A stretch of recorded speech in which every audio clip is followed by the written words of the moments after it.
Sir আমার যে প্রতিবন্ধী একটা ছেলে আমার জিয়ারে দংশন করছে, আমার মায়ারে নিয়ে মাইরা লাইবো, আমারে মাইরা লাইবো, কাইটটা লাইবো, আমার গড়া আগুন লাগাইবো।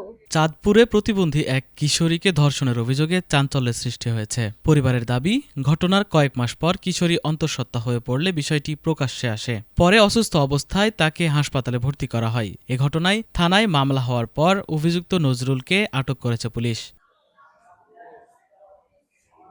পরিবার জানায়, পরে কিশোরীর শারীরিক অবস্থার অবনতি ঘটে এবং অতিরিক্ত রক্তক্ষরণ শুরু হলে তাকে হাসপাতালে ভর্তি করা হয়। এ ঘটনায় থানায় মামলা দায়ের করা হলে অভিযুক্তকে আটকে অভিযান শুরু করে পুলিশ।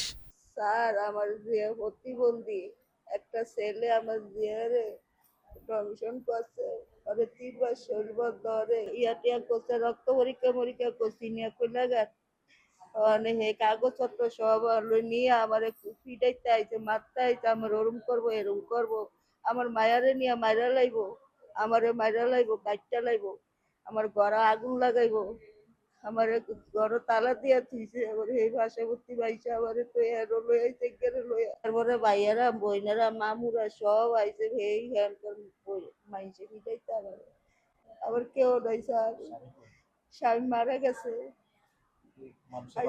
10 বছর বলছে স্যার। আমি বিচার চাই, সুস্থ বিচার চাই, আমার মেয়ের বিচার চাই স্যার, আবার যে এত অপমান করছে এই বিচার চাই স্যার, অনেক সুস্থ বিচার চাই স্যার, আমার মেয়েটা যেমবে ভালো হইব। পুলিশ জানায়, এসআই গাজী কালামের নেতৃত্বে একটি দল পুরান বাজার রয়েজ রোড এলাকায় আজাদের ওয়ার্কশপের একটি গোডাউনে অভিযান চালায়। সেখানে লুকিয়ে থাকা অবস্থায় অভিযুক্ত নজরুলকে আটক করা হয়। পরে তাকে আদালতে পাঠানো হয়। অভিযুক্ত নজরুল পুরান বাজারের মোম ফ্যাক্টরি এলাকার বাসিন্দা এবং মোহাম্মদ আলীর ছেলে বলে জানায় পুলিশ।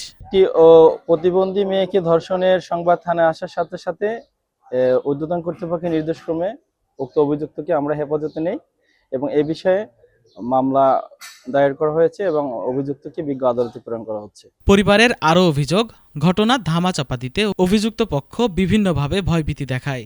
এমনকি নজরুলের মামা মামুন কিশোরীর পরিবারের ঘরে তালা ঝুলিয়ে দেয় বলে অভিযোগ ওঠে। শট এসআই গাজী কালাম, চাঁদপুর মডেল থানা। প্রতিবন্ধী কিশোরী ধর্ষণের ঘটনায় এলাকায় চাঞ্চল্য সৃষ্টি হয়েছে। অভিযুক্তকে আদালতে পাঠানো হলেও ভুক্তভোগী পরিবারের নিরাপত্তা ও ন্যায় বিচার নিশ্চিতের দাবি জানিয়েছেন স্থানীয়রা। ফাহিম শাহরিন কৌশিক, এটিএন বাংলা, চাঁদপুর।